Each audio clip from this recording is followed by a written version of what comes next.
नमस्कार। चलिए, आज बात करते हैं पेन्नार इंडस्ट्रीज की। एक ऐसी कंपनी जो इस वक्त एक बहुत ही दिलचस्प मोड़ पर खड़ी है। मतलब यहाँ से उसका पूरा भविष्य तय होने वाला है। तो सबसे बड़ा सवाल यही है कि पेन्नार इंडस्ट्रीज आखिर है क्या? क्या ये एक पुरानी कम मार्जिन वाली कमोडिटी कंपनी है जो बस चल रही है, या फिर ये एक हाईटेक विनर बनने की राह पर है? कहानी में एक जबरदस्त ट्विस्ट है और आज हम इसी पहेली को सुलझाने की कोशिश करेंगे। देखिए, पेन्नार को समझने के लिए सबसे पहले ये जानना जरूरी है कि ये असल में एक कंपनी है ही नहीं। मतलब एक नाम के अंदर दो बिल्कुल अलग अलग कंपनियां काम कर रही हैं। और ये बात इसके रेवेन्यू में साफ दिखती है। कमाई ना लगभग आधी आधी बटी हुई है। आप देखिए, 52% आता है डाइवर्सिफाइड इंजीनियरिंग से और बाकी का 48% आता है कस्टम बिल्डिंग सोल्यूशन से। और हाँ, इसी में इनका वो तेजी से बढ़ता हुआ पीईबी यानी प्री इंजीनियर्ड बिल्डिंग्स का बिजनेस भी शामिल है। और बस यहीं से पेन्नार की कहानी में असली मजा शुरू होता है। सोचिए, एक तरफ है पुराना पेन्नार जो कम मार्जिन वाले पुराने ढर्रे के कमोडिटी बिजनेस में है, और दूसरी तरफ है नया पेन्नार जो पूरी तरह से टेक्नोलॉजी पर चल रहा है, हाई मार्जिन वाले वैल्यू एडेड प्रोडक्ट्स बना रहा है। ये दिखाता है कि कंपनी के अंदर ही एक बहुत बड़ा ट्रांसफॉर्मेशन चल रहा है। तो जो लोग पेन्नार को लेके पॉजिटिव हैं, या कह लें कि जो बुल्स हैं, वो इसी बड़े बदलाव की कहानी पर अपना दांव लगा रहे हैं। तो सवाल ये है कि ऐसा क्या है इस कहानी में जो इतना भरोसा जगा रहा है? चलिए एक एक करके इन तर्कों को देखते हैं। मैनेजमेंट की स्ट्रैटेजी ना 3 मेन पिलर्स पर खड़ी है।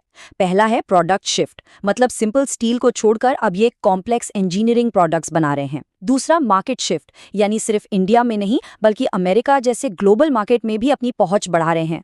और तीसरा और सबसे जरूरी, वैल्यू शिफ्ट। अब इनका फोकस ज्यादा माल बेचने पर नहीं बल्कि टेक्नोलॉजी का इस्तेमाल करके ज्यादा वैल्यू और ज्यादा मुनाफा कमाने पर है। और सुनिए, ये सिर्फ बातें नहीं है, ऐसा हो भी रहा है। कंपनी असल में अपने पोर्टफोलियो को बदल रही है। वाटर और सोलर ईपीसी जैसे जो कम मार्जिन वाले बिजनेस थे ना, उनसे बाहर निकल रहे हैं और अपना पूरा का पूरा फोकस हाई ग्रोथ एरिया पर लगा रहे हैं, जैसे कि पीईबी, ऑटो कंपोनेंट्स और इंजीनियरिंग सर्विसेज, जहां मार्जिन सोचिए 30 से 35% तक है। ये बहुत बड़ा शिफ्ट है। ठीक है, स्ट्रैटेजी तो बड़ी दमदार लग रही है, लेकिन क्या नंबर्स भी इस कहानी को सपोर्ट करते हैं? तो जवाब है हाँ, बिल्कुल करते हैं। चलिए अब उन ग्रोथ ट्रिगर्स को देखते हैं जो इस पूरी कहानी को और भी ज्यादा मजबूत बनाते हैं। पहला नंबर देखिए, 1300 करोड़ रुपए।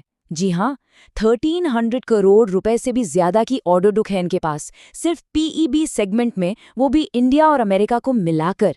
ये आंकड़ा बताता है कि आने वाले क्वार्टर्स के लिए रेवेन्यू की टेंशन तो नहीं है। दूसरा आंकड़ा है 25 से 30%। इतनी जबरदस्त बढ़ोतरी हुई है कंपनी के प्रोडक्शन कैपेसिटी में इनके नए रायबरेली प्लांट की वजह से। और कमाल की बात यह है कि ये प्लांट अभी से 65% कैपेसिटी पर चल रहा है। मतलब नॉर्थ इंडिया की मार्केट पर पकड़ और मजबूत हो रही है। और अब बात करते हैं मैनेजमेंट के खुद के टारगेट की। उनका कॉन्फिडेंस देखिए, वो लॉन्ग टर्म में हर साल 20 से 25% की ग्रोथ का लक्ष्य लेकर चल रहे हैं, और उनका अल्टीमेट गोल है 5000 करोड़ का रेवेन्यू। ये वाकई में एक बहुत बहुत बड़ा और एम्बिशियस टारगेट है। तो ये तो हुई अच्छी अच्छी बात है, बुल केस तो काफी मजबूत लग रहा है। लेकिन जैसा हम जानते हैं, हर कहानी के दो पहलू होते हैं। तो अब वक्त है सिक्के का दूसरा पहलू देखने का। क्या है वो रिस्क्स, वो रेड फ्लैग्स जो इस कहानी पर सवाल खड़े करते हैं? और सबसे बड़ा सवाल, क्या ये कर पाएंगे? क्योंकि देखिए, प्लान बनाना एक बात है और उस प्लान को असलियत में बदलना बिल्कुल दूसरी। और यहीं पर कुछ चिंताएं सामने आती हैं। एक ताज़ा उदाहरण ही ले लीजिए। अभी Q1 में एक बड़ी लेबर प्रॉब्लम हो गई थी, जिसकी वजह से कंपनी को सीधे सीधे 100 करोड़ के रेवेन्यू का नुकसान हुआ।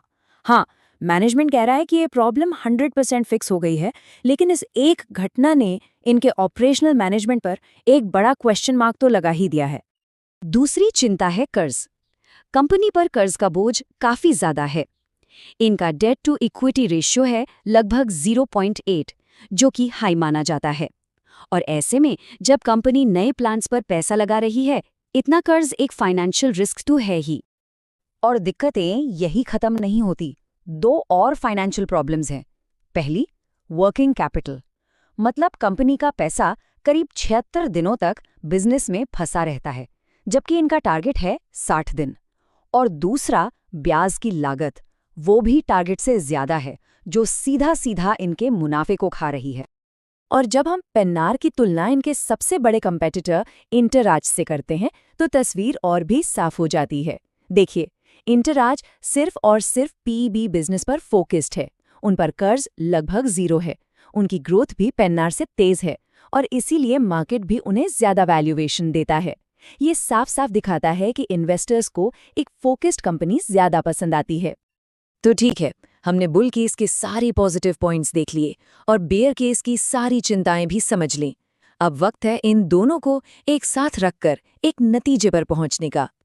तो घूम फिरकर हम उसी सवाल पर आ गए, क्या पेन्नार एक अच्छी इन्वेस्टमेंट है? देखिए, इसका जवाब सीधा हाँ या ना में नहीं हो सकता। ये पूरी तरह से इस पर निर्भर करता है कि कोई कितना रिस्क ले सकता है। चलिए इसे अलग अलग तरह के इन्वेस्टर्स के हिसाब से देखते हैं।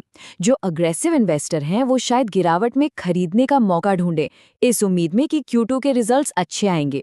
जो लॉन्ग टर्म ग्रोथ में विश्वास रखते हैं वो शायद धीरे धीरे इसमें पैसा लगाएंगे, क्योंकि उन्हें कंपनी की ट्रांसफॉर्मेशन स्टोरी पर भरोसा है। और हाँ, जो लोग ज्यादा रिस्क नहीं लेना चाहते वो कहेंगे भाई पहले Q2 के नतीजे आने दो, ये साबित होने दो कि प्रॉब्लम सच में सॉल्व हो गई है, उसके बाद देखेंगे।